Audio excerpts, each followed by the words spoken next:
Welcome back to another technical deep dive here in the debug zone. Today, we're tackling a big question and breaking it down with insights from other users.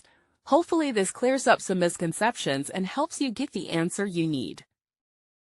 So buckle up, stay a little curious, and let's jump right in.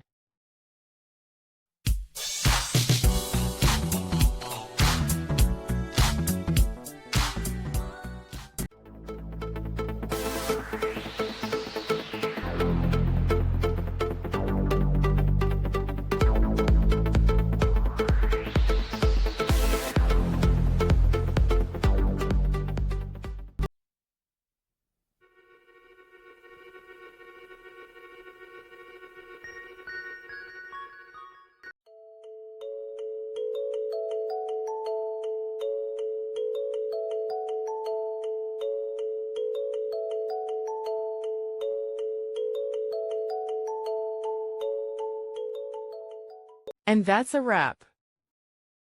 I hope you found the answer you were looking for. If you did, take a second to hit that subscribe button. It really helps out. And let me know in the comments which solution worked best for you. See you next time in the debug zone.